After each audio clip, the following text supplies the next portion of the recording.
Hello and welcome, dear listeners, to another episode of The Best Games Period. This is episode 56, and this week we are talking about the one, the only, Mass Effect, which, you might be like, Mass Effect, I've heard that before. That's right, because it's coming out tomorrow, or at least when this comes out, it will be coming out tomorrow. But you might be listening to it at any point after that, so... Mass Effect Andromeda, that is. Yeah, that one. That newfangled one. Yeah. Yeah, that one in the other galaxy. With me this week are Daniel Jones, who you have just been listening to, and Jeremy Brown, who you have not just been listening to. Lucky you guys. Before we get into it, the Best Games Period, we just talk and discuss games every week and figure out if we think that the game we're discussing deserves to be in video game canon, immortalized for all time, for all of its flaws and strengths and whatever. It's just one of the best games, period. Last week, we talked about a game and discussed it at length called The Last of Us. Might have heard of it. Polled on Twitter and Facebook. How did that poll, Daniel? The Last of Us won both polls handily. Really? Yes, Twitter and Facebook. Overwhelmingly was a yes in both polls. So people voted that a Best Games Period to your chagrin, Jack. I voted yes on it last week. I know you did, begrudgingly. It was just a weak yes. But there were some people who voted no, huh? There were, probably. Well, there's always going to be some people that'll vote no. I'd say it was about 20% of the people voted no. Okay. Interesting. I wonder if that's because we mostly do a lot of older games on this show, not so much super recent, and I think maybe The Last of Us is the most recent game we've done. Does that sound about right to you guys? Yeah, I think so. I mean, Dishonored. Yeah, Dishonored was pretty close. Last of Us came out after Dishonored. Might be the most recent. Dishonored was 2012. Have we talked about BioShock Infinite? Because that was just a couple months before. Yeah. Okay. So this might be the most recent game we've done, and I'm wondering if as time goes by, those numbers will kind of come a little bit closer together with some more people saying no and less people saying yes. We should do a follow-up poll, like in a year or two. Sure. For science. I feel like you're just trying to kind of skew the numbers there a little bit. You're trying to force a certain result. No, better idea. I want to see when The Last of Us Part 2 comes out, we'll run the poll again and see right before The Last of Us Part 2 if people still think the same way. Or after The Last of Us Part 2. Oh, that too. Maybe we should do all three, then we'll have a scientific... We'll be able to make a graph. It'll look very professional. Sure. Yeah. Okay, we'll get right on that. We should have a giraffe. A giraffe would be nice. Anyway, so do we just want to hop into it this week? I feel like we probably have a lot to say about Mass Effect. Let's do it. Make it happen. All right. So, Mass Effect, role-playing game by famed developer BioWare. I believe at the time they were making... Over there. At the time they were making Mass Effect, they're in Montreal. Oh, no, Edmonton. Right. I'll shut up now. Yep. Sorry. I was making a dad joke. I got it. It was just a terrible joke. I believe at the time they were making Mass Effect, they were still an independent company. They got bought by EA after the release of Mass Effect and subsequent success of Mass Effect. Yeah, because Mass Effect 1 was one of those weird deals where it was published by EA, but also Microsoft. Yeah. Yeah. It was built as a exclusive for the Xbox 360. Right. I mean, isn't there like I forget who said it, but some sort of famous somebody stating that it would never ever come to the PlayStation, and then it did. Yeah. Was that Phil Harrison? I kind of think it was. Yeah. Yeah, it sounds about right. Yeah.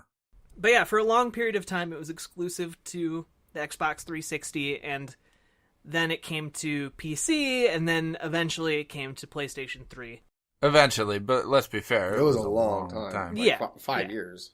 Well, it was a long enough period of time where it released as the full trilogy on the PlayStation exactly. 3. It released after the third game. So, Yeah. Yeah. But it's a real it was a real step in a different direction for BioWare, because their last game had, as far as I remember, been Knights of the Old Republic. And, Jade Empire. Jade Empire. Yeah. And before that, Knights of the Old Republic. This was written by the same guy who wrote Knights of the Old Republic, Drew Karpyshyn, and directed by Casey Hudson. And really, no one was. This is one of the. We talk about games a lot on this show where, people weren't really sure how they were going to do, and then they go on to be huge hits. But with Mass Effect, it's easy to forget in retrospect that when Mass Effect released, it was a completely unproven IP. No one had heard about Mass Effect before. It was a completely original universe, not backed by Star Wars, and it was kind of a big gamble, especially for an independent studio like BioWare at the time. And also, at the time, it wasn't popular to mix RPG elements with action, with third-person shooting or first-person shooting or anything like that. That just wasn't. That's a very common thing now. I'm playing Horizon now, and it's all that. And well, yeah, that's such a popular subgenre right now. So it's Mass Effect kind of revolutionized that. Yeah, you have to think back in 2007. This game is pretty much a decade old. I think it came out later in the year, like October, November, somewhere in there. Maybe December. But came out in 2007, and it was pretty close to the launch of the 360. Not like right at the beginning, but this was one of the big tentpole games of 2007. Like, people were super looking forward to this because it was one of those early games that had just a huge hype machine around it. It really did break new ground at the time. Like, if you go back to 2007 and you're looking at games that did third-person shooter RPG stuff, what else are you going to find? You're not going to find anything. Really. You can't. Yeah, there's not much. Borderlands hadn't come out yet. Yeah, especially with the focus on, like, loot. Yep. I want to say creation, but that's not the word I'm looking for. Loot gathering, I guess. Yeah. Collection. There we go. Like, you maybe if you played, like, Oblivion in third person, or Fallout 3 in third person, for whatever Oblivion reasons. is probably one of the closest parallels. Right. I still that had come before. Yeah, it's probably one of the closest, but I still wouldn't really even call it similar. No, not at all. That's the point. Like, they're just, like, nobody knew for sure if fans of the action genre were going to want their RPG. Was everybody going to be like, hey, you got some RPG up in my action? And RPG fans are like, yo, you got some action up in my RPG. And all of them just cancel each other out? Or would they come and, would this game be kind of the best of both worlds? And I think it ended up being, well, like, we'll get into the merits of Mass Effect 1, but, like, it's not a perfect action game, and it's not a perfect RPG, but it does both well enough that it works. It does come together in a very clunky way. Yeah. And there are elements that are good about both aspects of Mass Effect. But at the end of the day, it worked, which is the most important part. And, like, maybe we just want to get into that part right now. Well, yeah, we should. It's, like, I'll sum it up this way. It's greater than the sum of its parts. Right. So, in my opinion. with Mass Effect combat, you have traditional, well, what is now viewed as traditional third-person shooting mechanics. You had chest-high walls, you had cover mechanics, you had grenades. You had one of the weirder things is you didn't really have clips. You didn't reload. Yeah, you didn't really have ammo. You had like battery packs or something like that. That's great. I love it. You could fire as long as you wanted, as long as it didn't fill up this heat bar. And if it did, then your gun overheated, and you had to, face the cooldown time for that, or switch to a different weapon.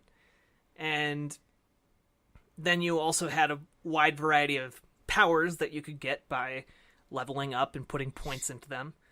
And this all managed to work fairly well. The flip side of this is that there was a lot of loot collecting.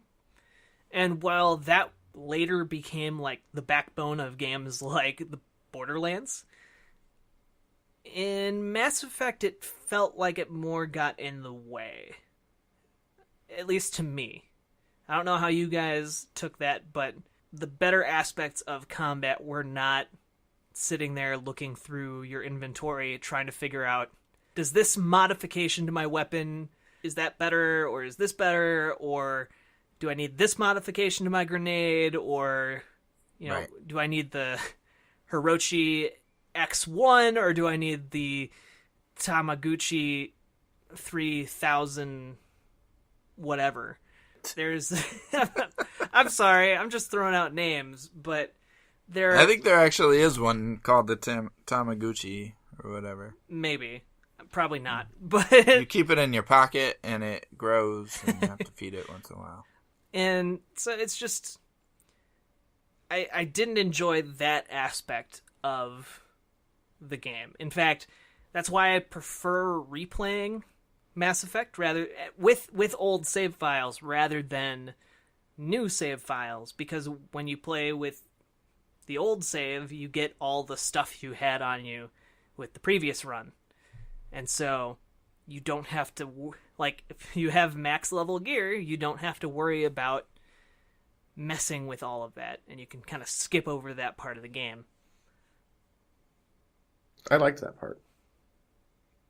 Yeah, you like the RPG elements. Yeah. And I think you'll have something to say about this, Jeremy, but like I was going to say that's one of the things that I like about the later entries, especially 3, is that they learned, in my opinion, like when you're doing an action RPG like that, you have to kind of, because the pacing in an action game is much different, much faster than an RPG, you have to end up streamlining some of that stuff, and you have to make it a little bit more well integrated into the entire experience and the action. And I feel like they did that with 2 and 3, but we're still really working out the kinks in 1. And there were, like Jack said, I agree with him. Like there were a lot of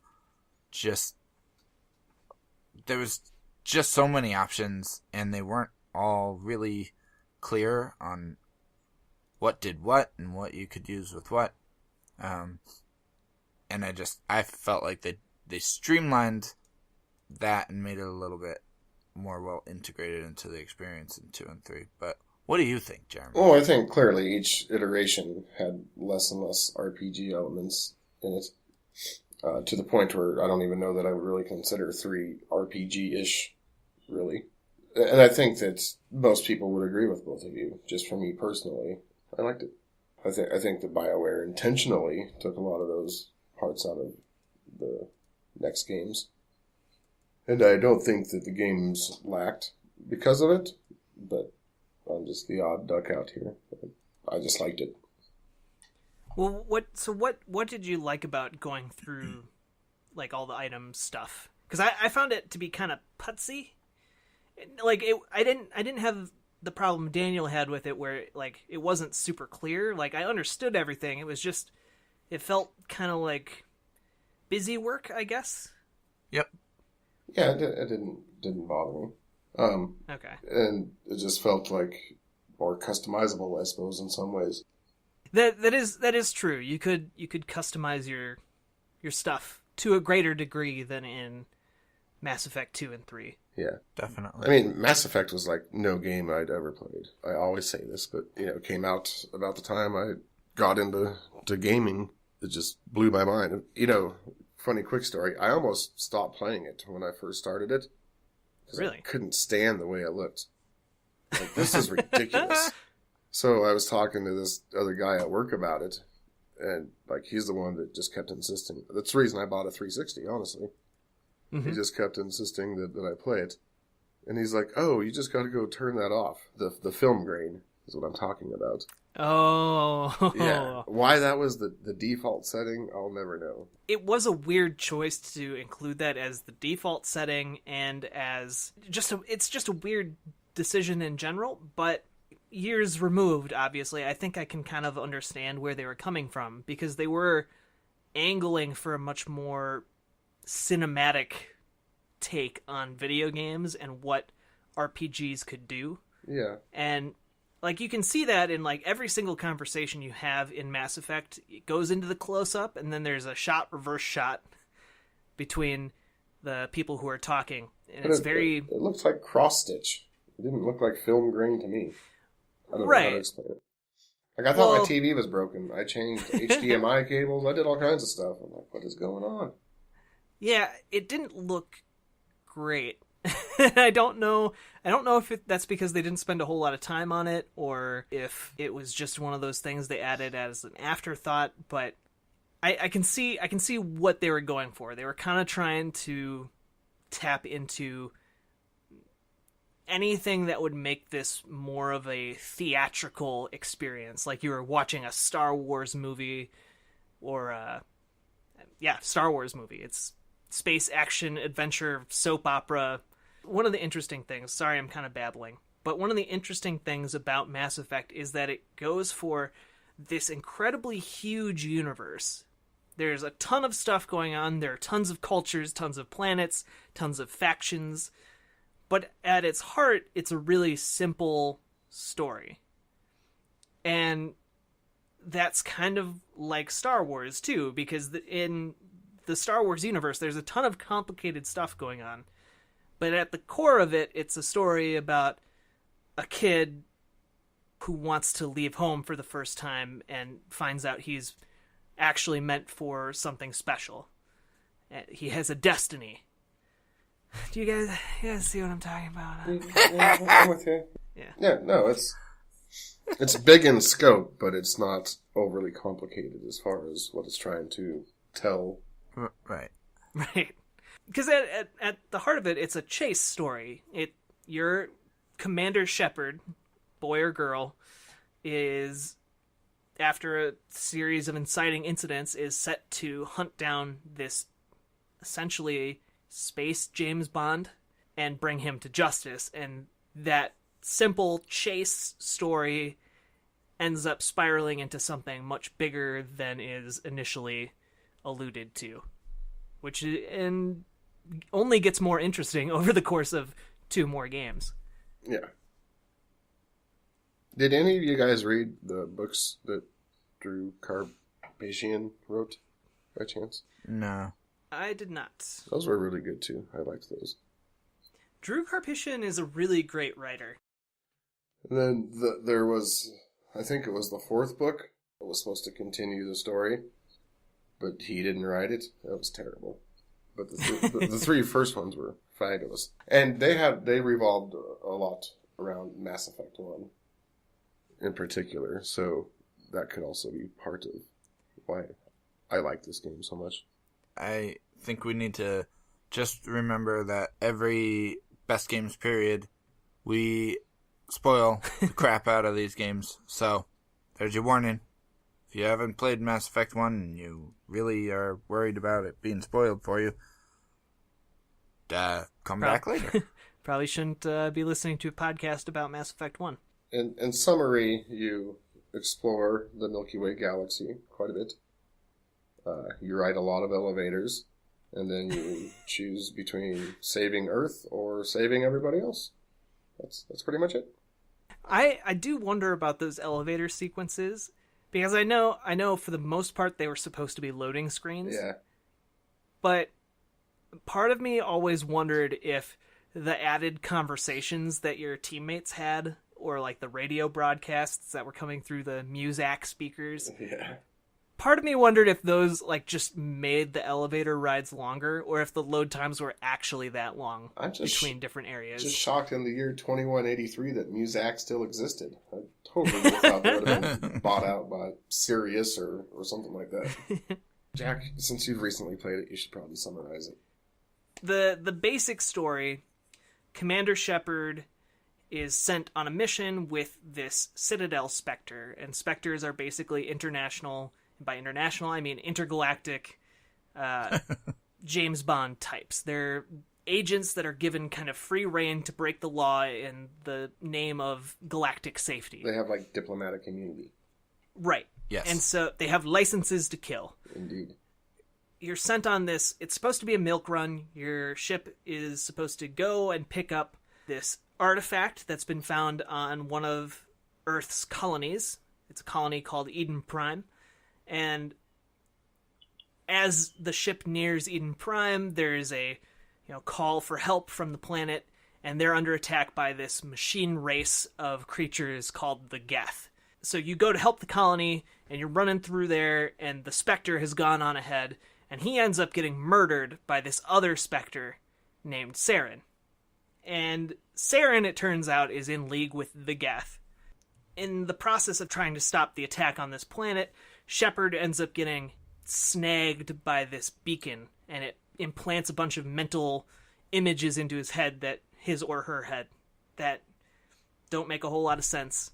From there, the story becomes tracking down Saren to figure out what his plan is with this army of Geth, why he attacked a human world, why he wants these beacons, and Shepard becomes a new Spectre for Council, the Intergalactic Council, who run the Citadel, and they're made up of aliens from across the galaxy.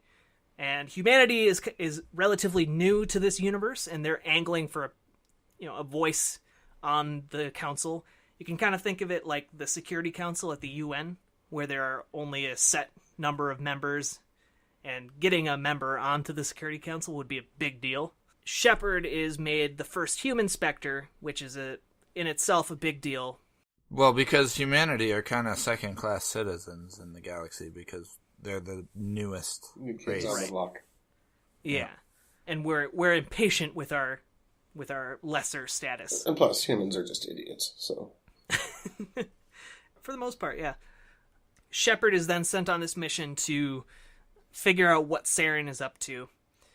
After proving that he is indeed in league with the Geth, and over the course of his adventure, he gathers a bunch of allies from across different parts of the galaxy that include different alien races and species.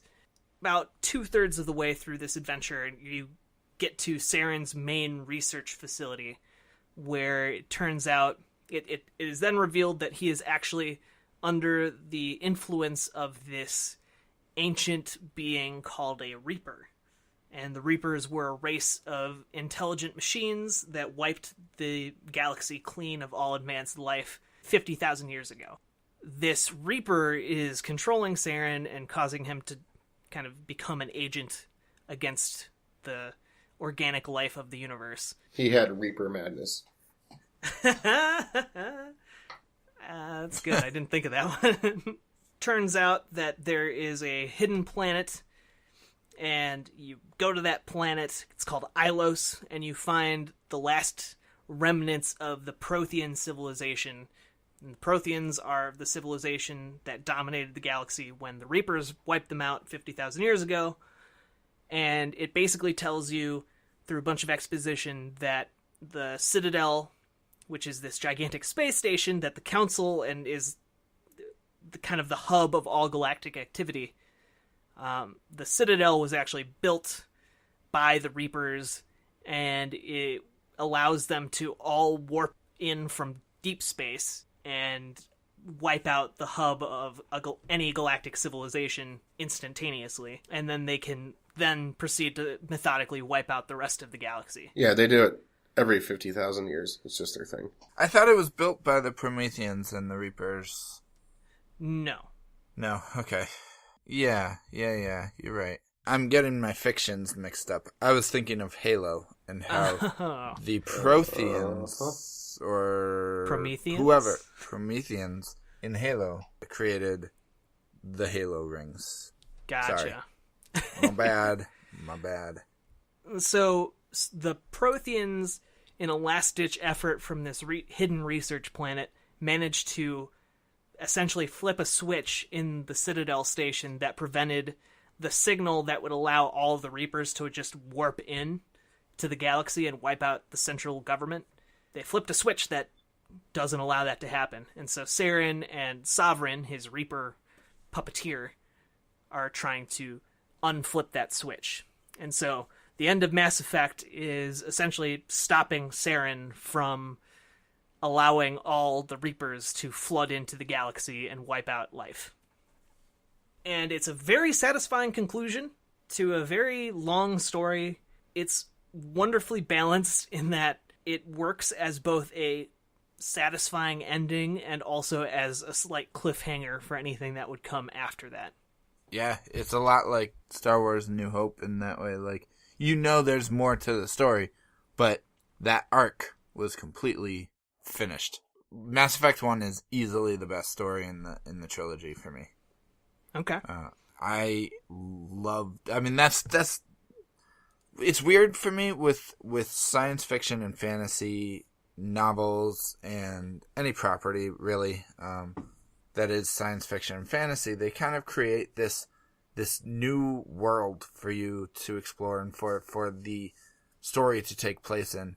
And for me, like, the reason that I love that genre is those genres is the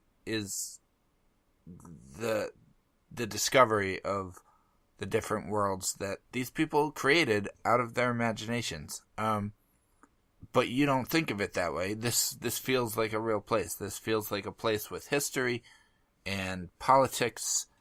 Mass Effect 1 laid the groundwork for that, and I always really appreciate the first in those kind of fictions because it transports you to that new world. I feel the same way about So I read The Hobbit before the Lord of the Rings books, but for whatever reason I feel that way about the Lord of the Rings, Fellowship of the Ring, more than I do The Hobbit. But the same with the New Hope and the first Dune book. It's just they create this world, and there's something magical about that. And Mass Effect 1 was really the first game to really nail that on the same level that like Lord of the Rings and Star Wars have had for me previously. And then the story that they tell in that world is just as compelling as the world it takes place in. Yeah, I think the story's fabulous. Just on a story level, I just think it's great. I'll disagree just a little bit in that I think the story is the best structured of the series. I think it has a very clear pacing and very deliberate structure that works very, very well. I don't know that it necessarily has the best story of the series. It has elements that are better than the other two. I will say that. But I don't know that overall it's the best story. Well, I think 2 has a pretty great story, but I think a lot of that is dependent on how much time you invest into, the companions and the quests that you do with them. With a similar caveat for Mass Effect 1, I think in order to get the most out of Mass Effect 1, you have to really dig into all of the side stuff that's going on. Yeah. If you're the kind of person who just plays through main story things, you're going to run into a lot of exposition and a lot of explaining things, because obviously they're establishing this huge universe, and to a lesser extent they don't have to do that as much in Mass Effect 2 or Mass Effect 3. And so Mass Effect 1 has to frequently stop and kind of explain who these people are, what their motivations are, what is the deal with Krogans? Why would anyone want Krogan testicles? What is a Garrus? Who knows? And I think if you invest the time into Mass Effect, it does reward you for that, but there is also a bit of a hump you need to get over. Yeah, you have to kind of enjoy that kind of stuff for it to really be the most satisfying. I guess so. Fulfilling. I really do enjoy that kind of stuff. Like, I missed that in the later games because there is less surprises. There are less things that you're learning about the world. It's already established. They just went through so much time and effort to put stuff into Mass Effect. And, like, for example, if you go to the galaxy map, and the galaxy map is how you travel around the galaxy. You can select different areas, different sections of the galaxy, and then go there, and then you can explore the various solar systems, and all the solar systems have different planets, and you can basically look at each planet, and you might not be able to... You definitely can't land on all of them, but each one has a description and something that makes it special. Yeah. It might just be a short description of the remnants of, like, an ancient battle that happened there, or mention of, like, a unique gigantic chasm that doesn't seem to be natural formation, or there can be a bunch of different things. Even just the like climate of that planet. Yeah. Yeah. Oh, it's hot. It's very hot. Which sometimes explains why you can't land on some of them. Right. The oxygen levels aren't right, or it's too hot or too cold.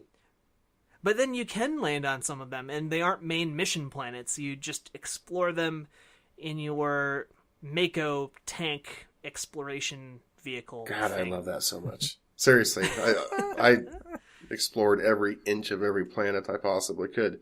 There wasn't much to it. Like, I understand the criticisms, but it was still so much fun. Well, and what are the criticisms exactly? Because it's a lot of effort for the very, mostly little that you get out of it. Yeah, that's kind of exactly it. Like, you're driving around, there's just a lot of barren space on a lot of those planets, and you see something over somewhere. Did you have a radar in that game? I can't remember. You did. There was a dinger. So you saw something on your radar or whatever, and you would go and check it out, and it was like a little canister for building something. You needed those resources.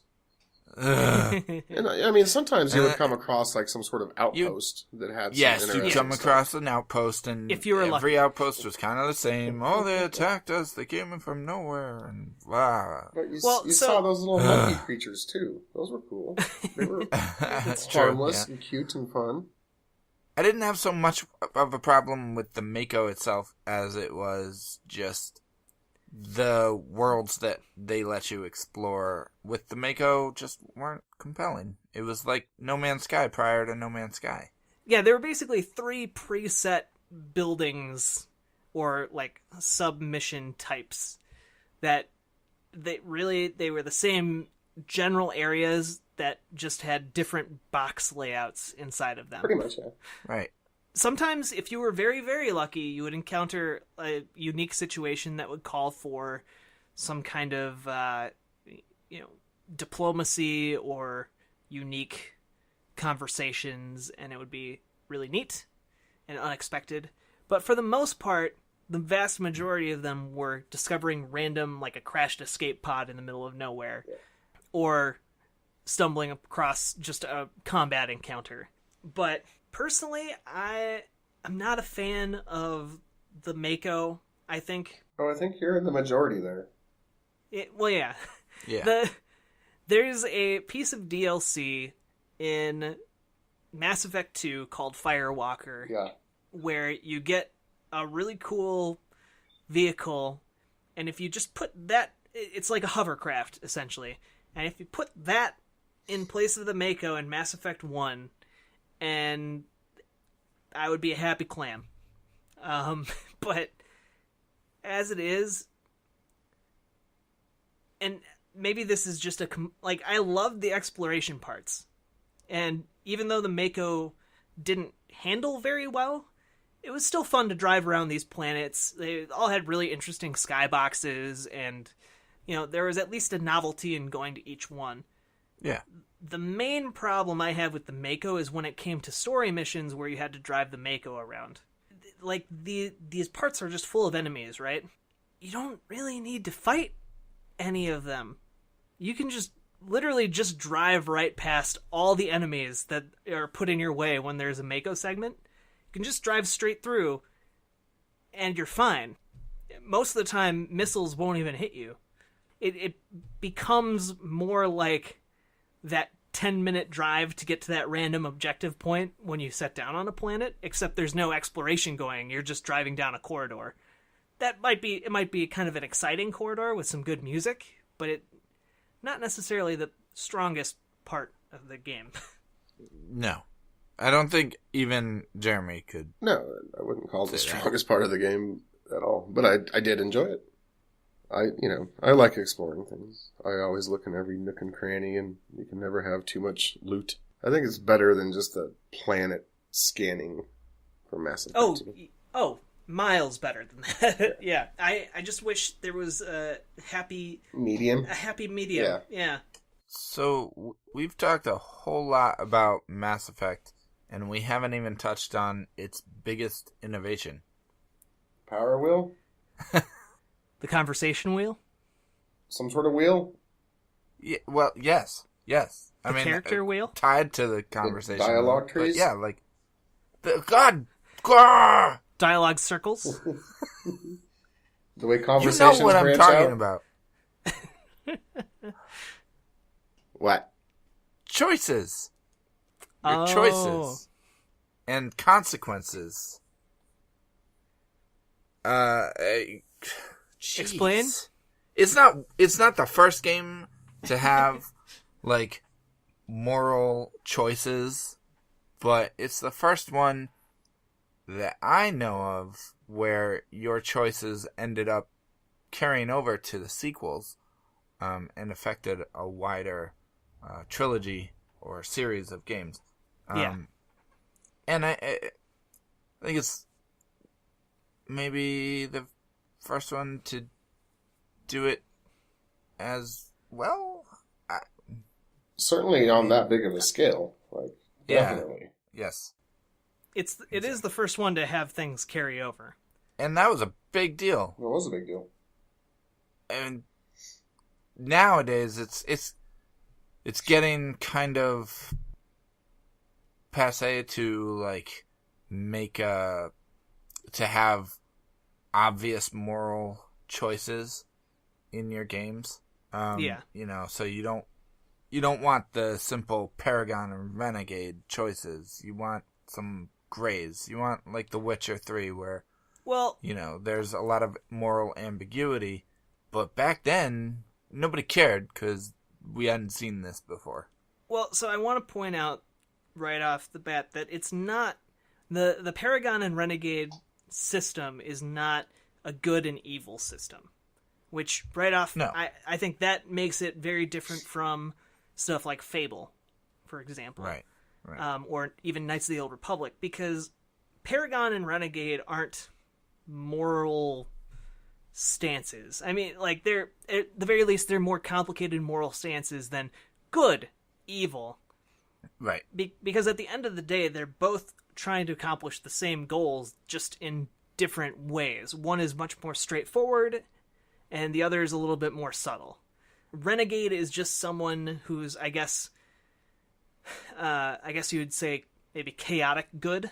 Kind of like a Han Solo sort of character. Yeah. Like you're willing to shoot a bounty hunter in the face if it means you can live to fight another day. Whereas a Paragon Commander Shepard will talk Greedo down and convince him that maybe he needs to get out of bounty hunting. And then Greedo definitely would shoot first. I think and you would shoot in self-defense as Paragon Shepard. That'd be a thing. Right. But I think that's an important distinction, that it is a purposefully not taking a good and evil stance to situations. So in that case, do you still think it holds up? That The system? Yeah.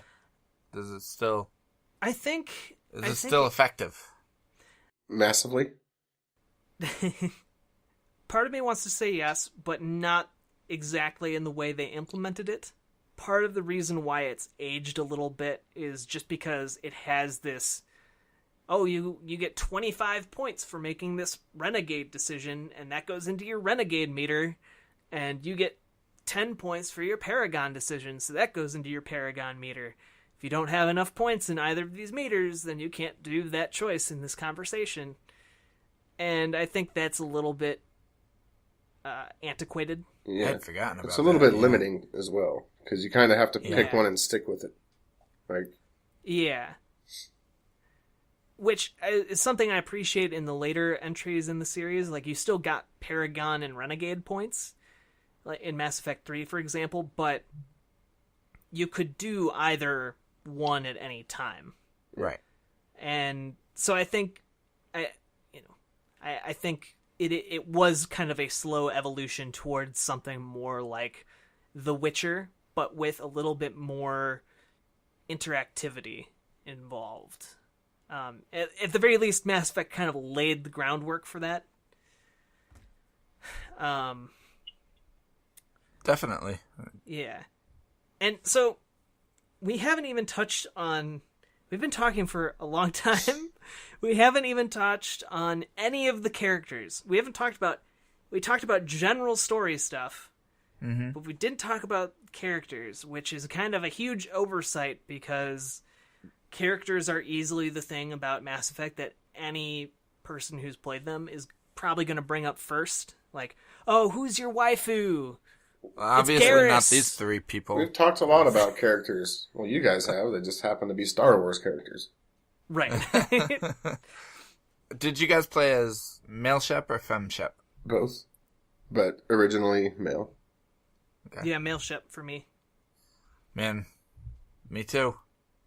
Oh, man. We all picked the wrong choice. We all failed. The universally agreed upon best Shep is femme Shep. Yeah. But I didn't know that, and after I played the game for the first time, I got really attached to my stupid looking Shepard, and I got attached to that as being my Shepard. No one else has that goony looking guy. So who was your love interest?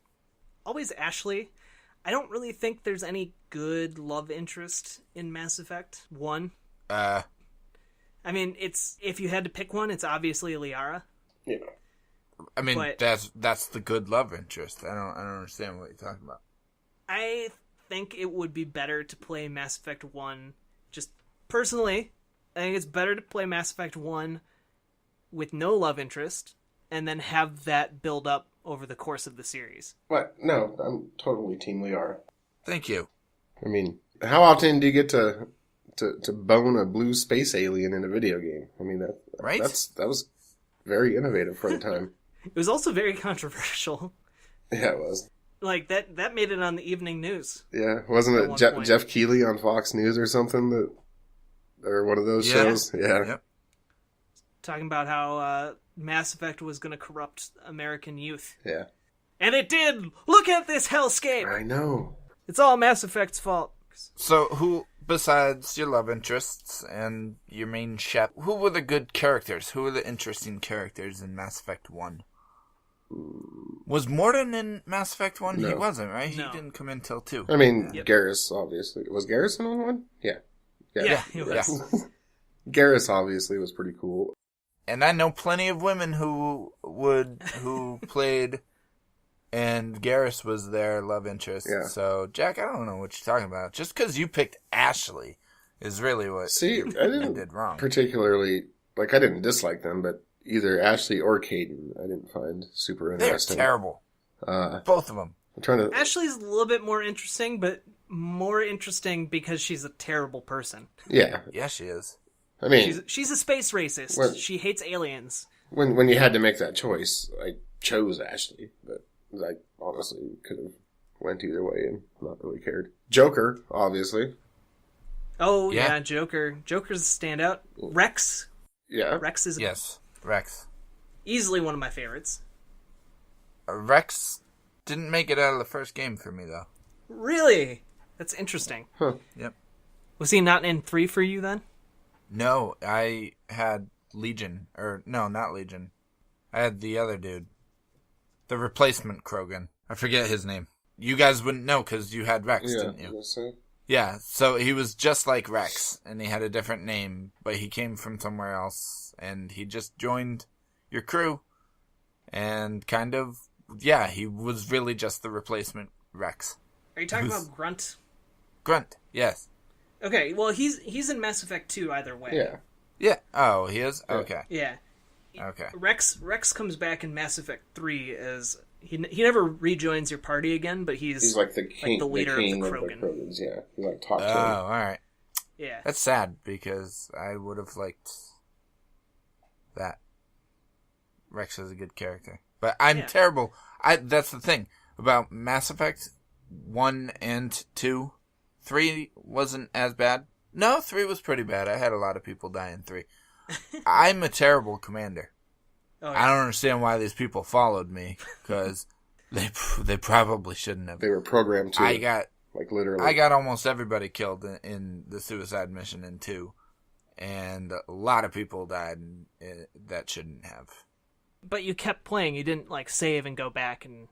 No, Save no, everyone. No, I stuck with it, and I'm glad that I did, because 3 ended with, instead of Joker and Edie stepping out into Eden, and stepping out of the Normandy or the dropship or whatever it was, onto the new planet and having hope for the future. Mine ended just as the door was about to open. You saw the door kind of crack open, and then it ended. Cut to credits. And that was awesome. It was not... I don't know anybody else who got that ending, so I'm perfectly happy with it. What makes Rex a good character? What makes Garrus a good character? What makes Liara good? What about Tali? We haven't even mentioned Tali. And why are Caden and Ashley so aggressively boring compared to everyone else? They're humans. I mean, one of them's a biotic. I don't know. I think the alien races are just more interesting to me. Yeah. But I mean, Joker's interesting as a character too, right? Yeah, that's true. But he's funny. Captain Anderson. Captain Anderson's cool. Totally cool. Yeah, I don't really know what else to say about the characters. Some are more interesting than others. I think that they were all pretty well written. For the most part, the main characters were pretty well fleshed out. I think the characters in 2 and 3 stick out more just because there were missions designed directly around them. Especially if you had the same, the carryover characters from 1 to 2 to 3 by the end of 3. If you had a lot of the same people in your party, you felt like you really, really knew them and had developed a real relationship with them. So, yeah, I don't know. Which ones stick out to you, Jack? Well, I mean, I thought Garrus was really interesting just because he had the whole backstory of kind of like he's almost like a John McClane type cop. Yeah. Yeah. Where he doesn't really want to play by the rules, but he wants to get results, dang it. And they won't let him get results because there's too much red tape, so he's going to track down Saren with you. And then over the course of kind of the adventure, you're kind of bouncing ideas off of each other, and he's kind of bringing up some valid points that might shape the player's decisions, but the player is also giving responses that might shape the kind of person Garrus is. Yeah. Which kind of makes his entry into Mass Effect 2 that much more interesting. I agree. And then you have Rex, who the Krogans are kind of victims of this genetic mutation or plague that essentially renders them almost completely infertile.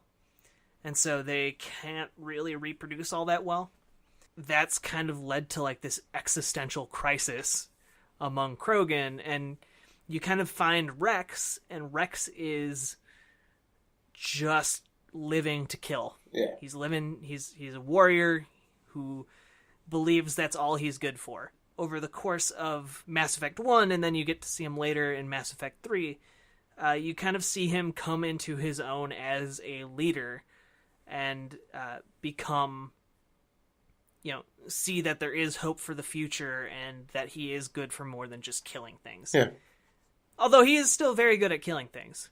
And then you have Tali, and Tali is like this expert engineer, but she's from a race of people who invented the Geth, and the Geth basically exiled them from their own homeworld, and so now they have to wander the galaxy in this fleet, and you get to learn a lot about her culture through her eyes, and that only becomes more interesting because finally in Mass Effect 3 you actually go to the migrant fleet and are physically in her world, and that means so much more because you talked to her and learned about it in the first game. I'm not entirely sure what to pin Caden and Ashley's blandness on, because I don't think it's just because they're human. Well, no, I was a little bit tongue-in-cheek there. But I can't pinpoint it either. I mean, yeah, no. There are other human characters that are definitely interesting. Anderson and Joker, for sure. But they're just boring, and I think there's a reason that they give you a choice between saving one or the other, because I think they knew that both of them kind of the weakest. They knew one of them were going to die, so they're like, let's spend more time and effort on these other cool characters. I mean, that's actually probably true. Just as a general rule of thumb in game development, you don't want to waste resources on something that you might have to discard. Yeah. Which is probably also why in Mass Effect 2, whichever one survives Mass Effect 1 only gets 5 minutes of screen time. It's like a cameo, basically, which I was fine with. Yeah, I wasn't too mad. And then there's Liara, and Liara, I guess, has more to do with the actual plot of Mass Effect than any of the other characters, because she's directly related to Saren's second in command, who is Matriarch Benezia is her name. Yeah. She's powerful, biotic. Did we even talk about biotics yet? No. No. Basically, in this universe, biotics are like the I Force knew you were in going to Star say Wars. that. They're so powerful cliche psychic to compare abilities. Mass Effect to Star Wars. It's so easy to do. I get it. But they super definitely easy. drew on it. Yeah. Oh yeah, for sure. But yeah, Especially with their pedigree in Knights of the Old Republic. It essentially is the Force. You're right. I like biotics. It's the Force. It's the Force stripped of its moral connotations of Jedi and Sith. Just anyone can be biotic. Yeah. There are people that don't agree with biotics. They're known as the antibiotics.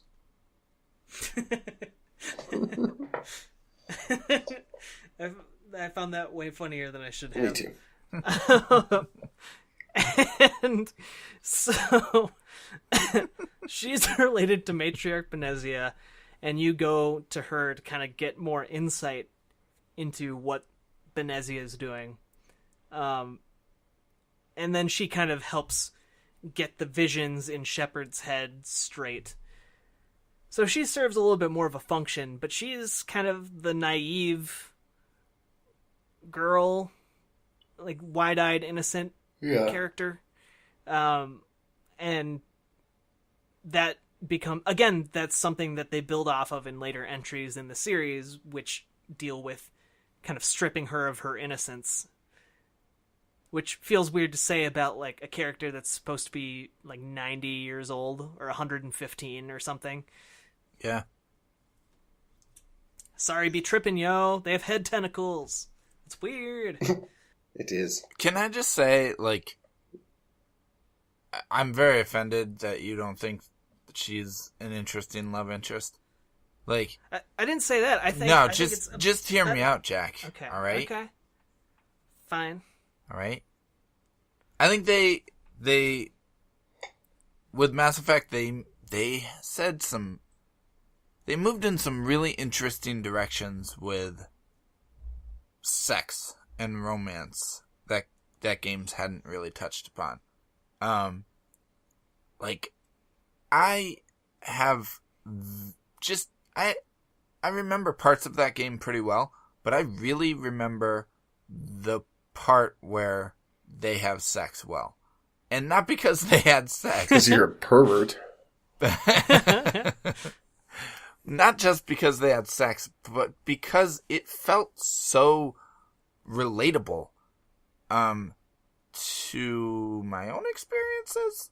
And just like it, they just, Liara had this one part where she was speaking about how her race, the Asari, the way they have sex is not, it's more spiritual than physical. It's not just a way of procreating. It's like this spiritual connection. It's like a mind melding. A mind meld in a way. Yeah. She described it more matter-of-factly and scientifically, but ultimately, I think the analog is supposed to be like that everybody is connected in a way, and that sex is the way for people to connect and to fulfill that connection and realize it. And it's just a beautiful thing that games do not touch on ever. No. And I really liked it. And when they try, a lot of people just make fun of them for the weird sex animations. Right. Yeah. And the sex animations were weird. This was all pillow talk afterwards. And so it was just, or it was in a conversation before, I don't remember. But it was just like super interesting to me, the whole interaction. And that's the kind of thing that Mass Effect did really well. Nothing's surface level in that game. You know, the story is so in depth and fleshed out. The characters are really fleshed out. That's not a pun. It's not a pun. Yeah. And just super well developed. Well, yeah, like great. That you can see that even in like Saren, for example, because even though he's been essentially duped into serving this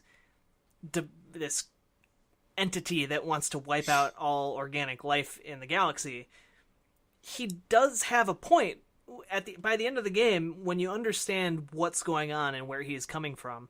He found out about this plot to wipe out all organic life in the galaxy, that it had happened many, many times before, even beyond 50,000 years ago. And so he tried to rationalize a way where some organic life in the galaxy could avoid that same fate. And his conclusion was, instead of resisting, to embrace the new overlords and prove your worth. And it just turns out that that's not an effective way to fight the Reapers, but it's not something that is completely insane. That's actually quite rational to think that way. Right. And probably by the time he would have otherwise figured out that that's not the way to go, he was too far gone. Yeah. Well, I think, like, even the Elusive Man kind of had similar rationale. Like, the people that were kind of antagonists outside of the Reapers they most of them in the entire series, like, they knew that things were hopeless. And that's where their motivations came from. And the thing that separated Shepard was that he always kind of believed that there was hope. So, but we're sitting here analyzing the motivations of secondary characters. Like, that's how well written and developed that game's plot was. Yes. Well, and that whole series. And you touched on it just briefly there, but I think it's worth pointing out that Mass Effect is a really unique series in RPGs in that Commander Shepard isn't the player. He is not he or she is not just an empty vessel for the player to kind of project themselves into. Commander Shepard is more like an actor. Like, right. No matter what you choose and how you do character creation, Commander Shepard is going into the game with a history, and as the game develops, you learn more about the kind of person your Commander Shepard is. You're not learning about, and you're thinking about, okay, how would Shepard react to this? Not how would I necessarily react to this. And at the conclusion to all of it is that we view Commander Shepard as a character, not just an extension of ourselves, if that makes sense. Like, people talk about, oh, what did your Shepard do? People don't talk about what did you do. Right.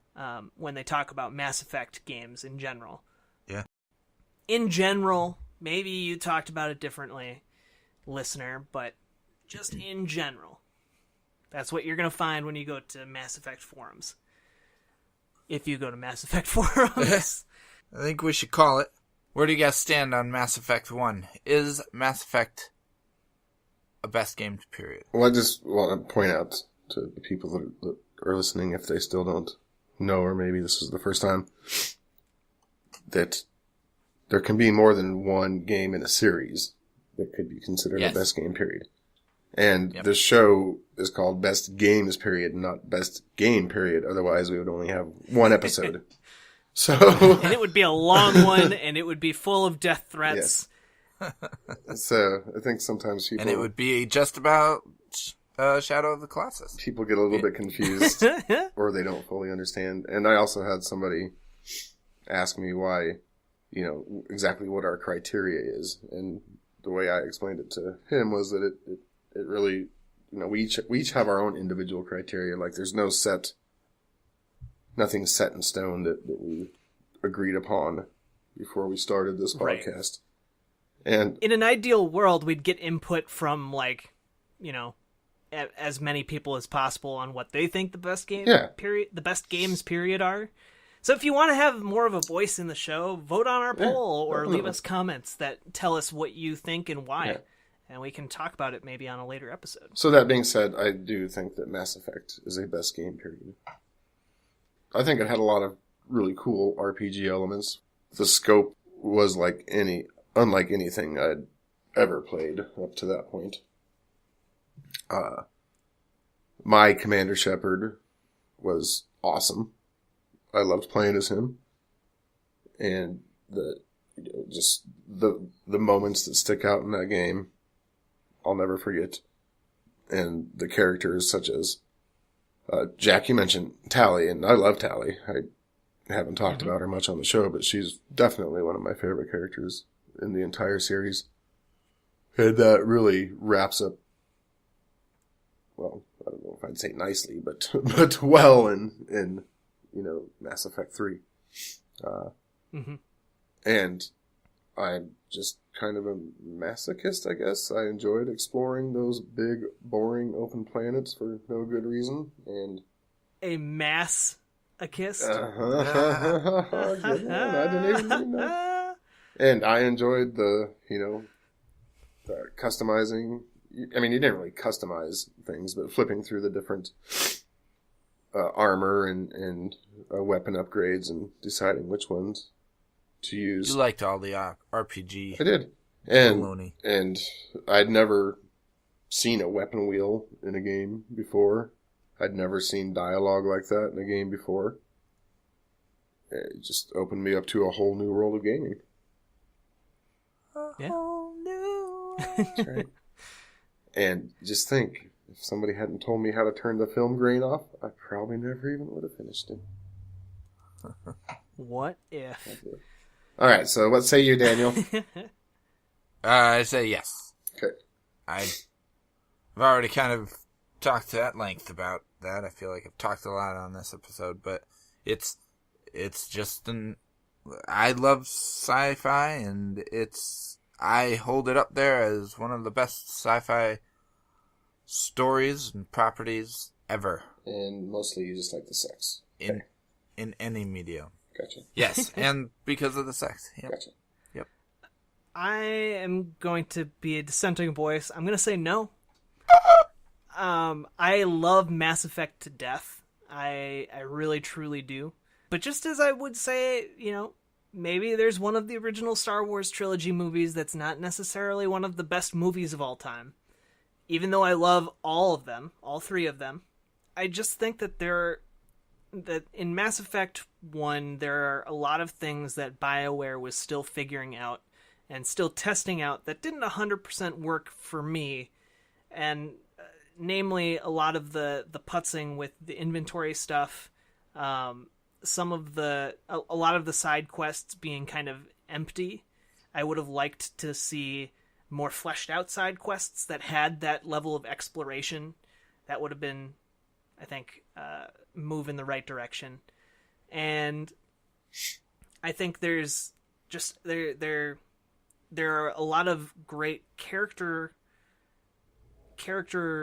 interactions in the first one, but I think there's so much exposition going on that sometimes the world can kind of get in the way a little bit with the story. And so I just think that between Caden and Ashley, that's two people out of the main cast who are just really boring. And I think in later entries in the series, you see less of that. There's still a couple boring characters, but there's a lot more interesting stuff going on in 2 and 3, for example. And so Mass Effect is a great game. I don't want anyone to get that wrong. I think it's great. I just think that 2 and 3 are a cut above it. Oh. And I think when we're discussing a best game period, the slight differences in something being a little bit better, I think that ends up mattering.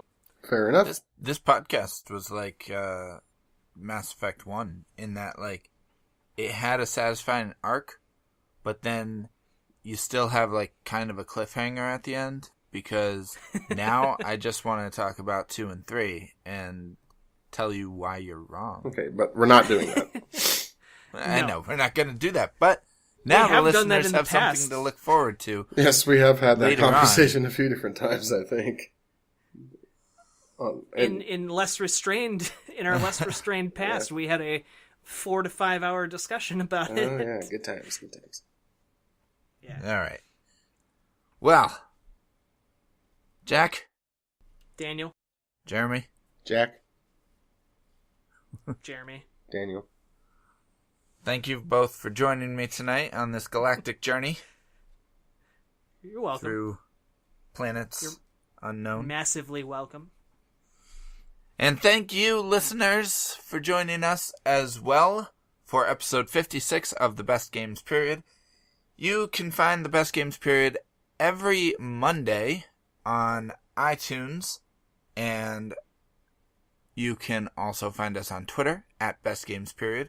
You can find it on SoundCloud and Libsyn, our hosting site. You can also find us on Game Informer and community.extra-life.org. Those go up every Monday, but obviously you can subscribe and never miss an episode. If you are listening to this on a Thursday, that's totally okay. It doesn't matter. That's fine. We do have a YouTube channel, And occasionally we put up video versions of the shows on there, and those are a good way to consume our content as well. We also have a Patreon page now, patreon.com/bestgamesperiod. And we have a Facebook page now as well, facebook.com/bestgamesperiod. Jack, I mentioned... That's me. I mentioned community.extra-life.org in there. Can you tell everybody about Extra Life, por favor? I certainly can. Basically, what Extra Life is, it's a fundraising charity thing where friends and family can get together and play video games or board games or whatever kind of game you want and raise money for sick and injured kids through Children's Miracle Network hospitals. So, if you want to learn more, you can head over to extra-life.org, where you can learn a little bit more about the charity. And I mean, it's a win-win. You get to play games and help kids at the same time. And when you sign up, you can choose which hospital you want to support, and 100% of all of the money you raise goes directly to that hospital. Nothing is shaved off the top. It's a wonderful charity. Please check it out, sign up, tell your friends, all that jazz. And that will be it for episode 56, the massively effective episode of the Best Games Period. And you really stretched that. That was weak. With these two losers, Jack Gardner and Jeremy Brown, I'm Daniel Jones, and we will be seeing you all on the Flippity Dippity. Once we make it through the relay. Yeah. We were really bringing down the sky on that episode. Mm-hmm.